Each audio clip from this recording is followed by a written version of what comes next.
Есть артисты, которые играючи обманывают время. Они обладают особым умением всегда быть на позитиве. Они не выглядят на свой возраст и не перестают нас этим удивлять. А еще они умудряются найти идеальный баланс между работой и семьей. Именно к таким артистам можно смело отнести и нашего сегодняшнего гостя. Это заслуженный артист Республики Северная Осетия Алания, музыкант, шоумен Андрей Клинчаев. Андрей, добро пожаловать к нам в студию. Добрый день. Прежде всего, позвольте поздравить вас с прошедшим днем рождения. Спасибо огромное. Вот интересно, вы сами часто устраиваете праздники людям, а как прошел ваш праздник? Очень весело. Тоже в кругу самых близких друзей, потому что не юбилейная дата, обычный как бы день, и прошел весело. Вот. Ну, вообще мой день рождения как проходит? Где-то с определенной уже части я уже сам начинаю на своем празднике где-то выступать, понимаете? Как обычно, развлекать своих гостей. Андрей, вы родом из Моздока. Расскажите про детство, про семью. Был еще кто музыкальный? Вы знаете, ну, Моздок – это вот северная столица, да, Осетии, ну, город очень таких добрых и трудолюбивых людей. Но в нашей семье из музыкантов родители не музыканты. Братья, да, все братья закончили музыкальную школу. Один из братьев даже закончил Краснодарскую музыкальную академию. Правда, он это сейчас все оставил. Фактически в музыке, в творчестве, в искусстве из нашей семьи оказался я один. Вот. Ну, детство. У меня было самое счастливое детство. Знаете, вот как, хорошо в стране советской жизни. Вот примерно вот так все и прошло. Но все время приходилось учиться. Я все время учился в 2 школах.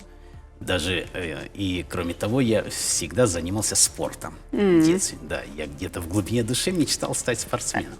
Да, у меня такое вот было.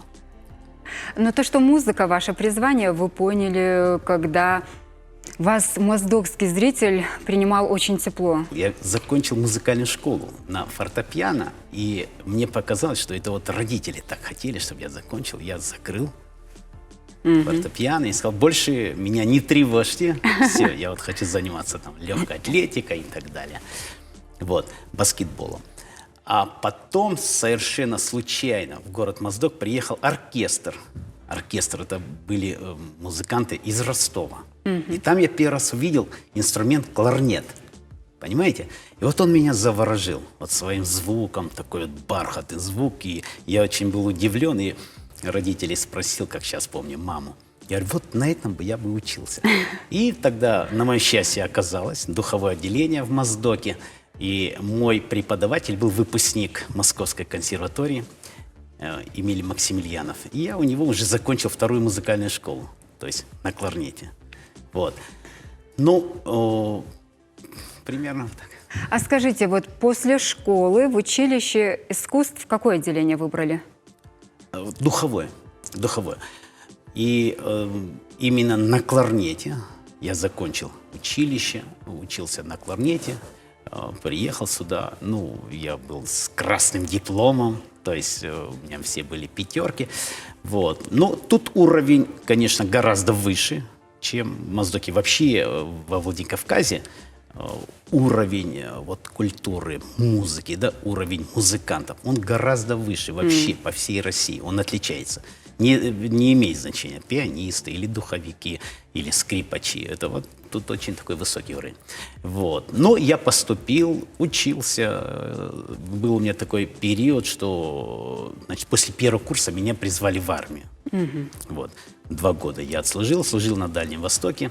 Ну, несмотря на то, что я попал в оркестр, когда, ну, там ведь смотрят и увидели, что я студент 1-го курса училища искусств, меня пригласили. У нас был штатный оркестр, вот так.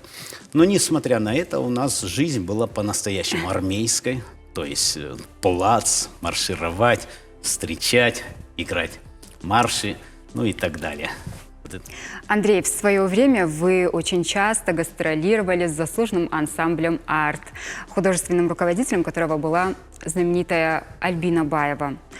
Именно она пригласила вас, да, в состав оркестра в то время? Правильно. Но мое сотрудничество с «Артом» было очень коротким. Меня пригласил Махар Плиев.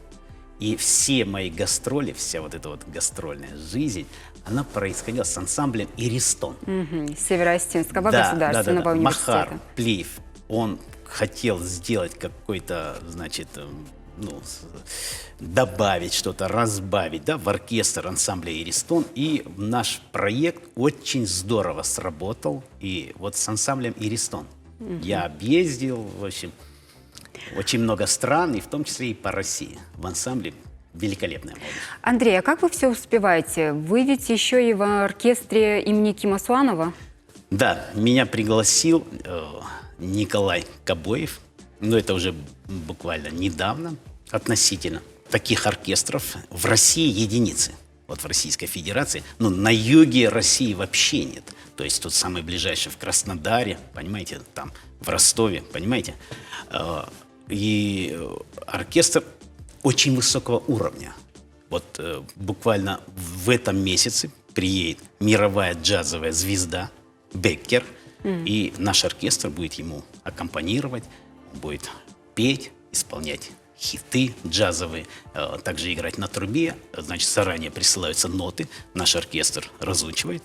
Там достаточно сложные партии, но оркестр легко справляется, и уже это было так несколько раз.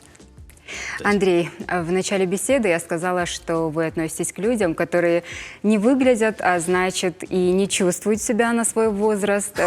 Правда, очень моложаво выглядите, но выдают взрослые дети. Расскажите, чем они занимаются? Дочь врач.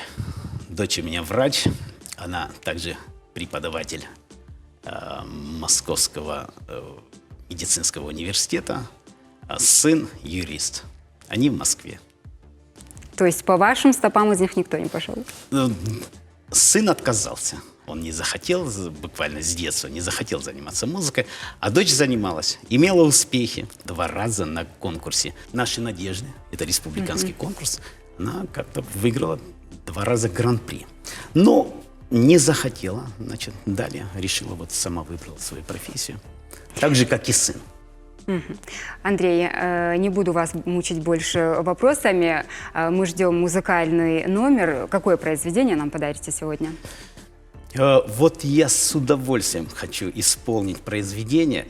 Я его буквально недавно записал. Это известная композиция. Ее написал Николай Кобоев. Называется «Варжун Зинат». Сейчас я ее исполню. Просим тогда на сцену, Андрей.